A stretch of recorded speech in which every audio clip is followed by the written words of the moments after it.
Section એનું solution આપણે continue કરીએ. આ પાર્ટ 2 છે, આગળ આપણે પાર્ટ 1 જોઈ લીધો.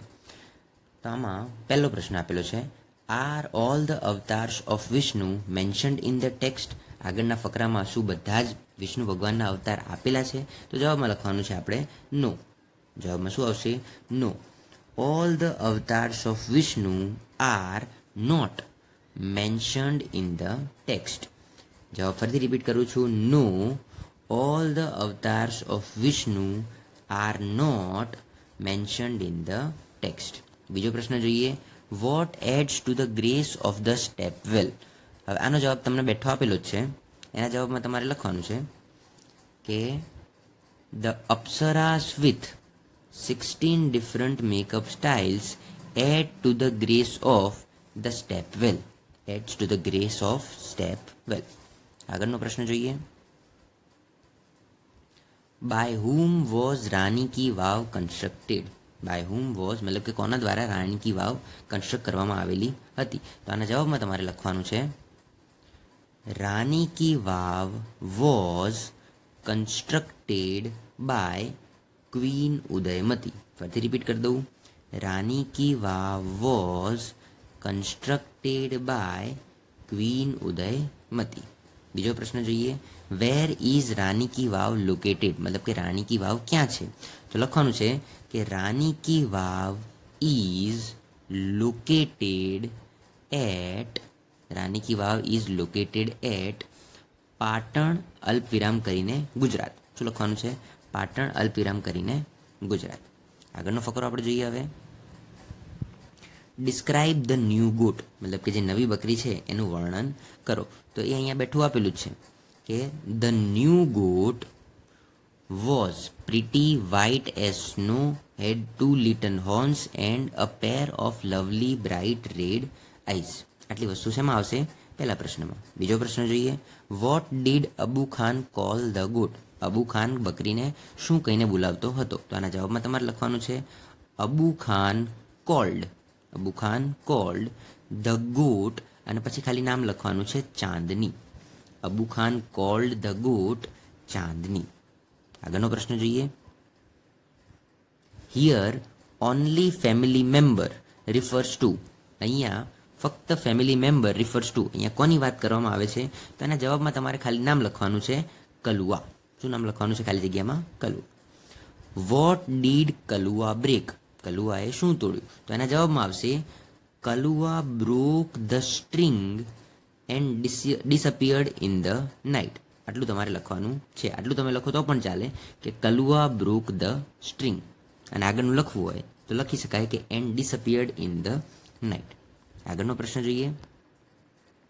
ઓકે, પ્રશ્નો પાછળ આપેલા છે. Which teeth R known as milk teeth? તો આના જવાબમાં આપણે લખીશું, deciduous teeth R known as milk teeth.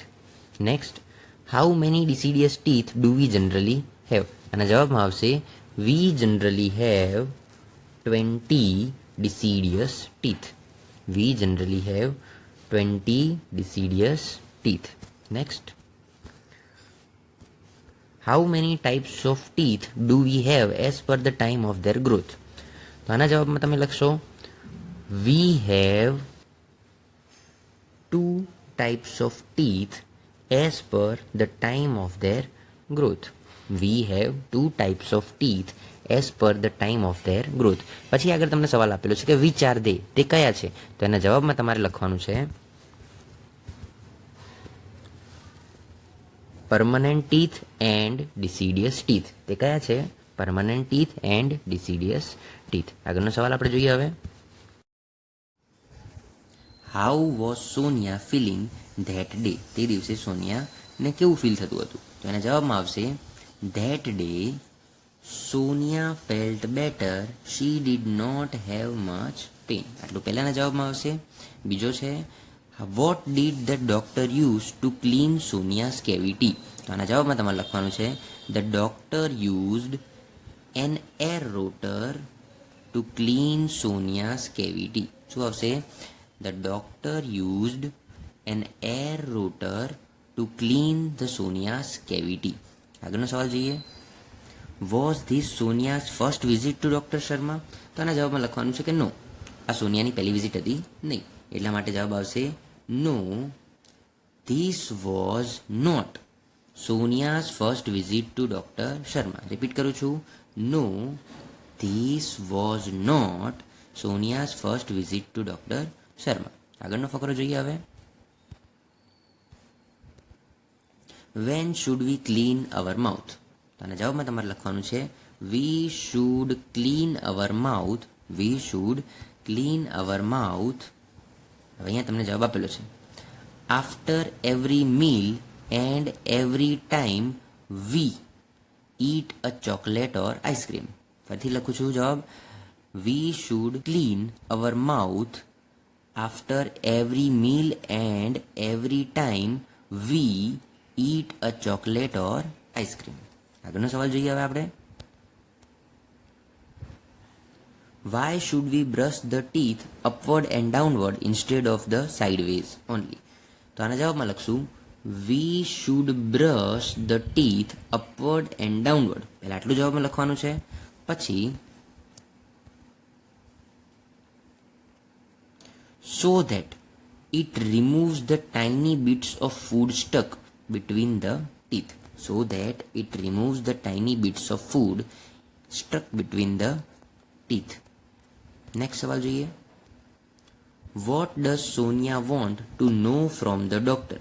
Sonia doctor પાસેથી શું જાણવા માંગે છે? તો આના જવાબમાં તમે લખશો સોનિયા વોન્ટ ટુ નો, શું આવશે? Sonia want to know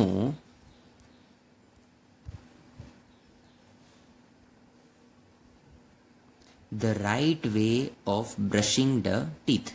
The right way of brushing the teeth. Sonia doctor પાસેથી બ્રશ કરવાની સાચી રીત જાણવા માંગે છે. આગળનો સવાલ જોઈએ આપણે. Why didn't Sonia go to school? Why didn't Sonia go to school? તો આમાં જવાબમાં હંમેશા શું આવશે? Because Sonia had a severe toothache. કારણ કે સોનિયાને સખત દાંતનો દુખાવો હતો. બીજો સવાલ, what did Sonia's uncle advise her? જવાબમાં આવશે Sonia's uncle advise her two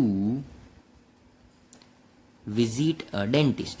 Sonia's uncle advise her to visit a dentist. Next question, could Sonia study at home? શું સોનિયા ઘરે સ્ટડી કરી શકતી હતી? તો આના જવાબ આવશે નો. જવાબમાં શું આવશે? No, Sonia could not study at home. જવાબ રિપીટ કરું છું, no, Sonia could not study at home. આગળનો ફકરો જોઈએ હવે આપણે. What does the doctor use to check Sonia's teeth? ડોક્ટરે સોનિયાના ટીથ ચેક કરવા માટે શું વાપર્યું? તો એના જવાબમાં લખવાનું છે the doctor used mouth mirror and the probe. શું લખવાનું છે? The doctor use mouth mirror and the probe to check Sonia's teeth. To check Sonia's teeth. આગળનું જોઈએ. Can Sonia open her mouth? આના જવાબમાં આવશે નો. જવાબમાં શું આવશે? No, Sonia can not open her teeth. No, Sonia can not open her teeth. What does the doctor find in Sonia's mouth? ડોક્ટરને સોનિયાના માઉથમાં શું મળ્યું? તો જવાબ લખો, the doctor find a cavity.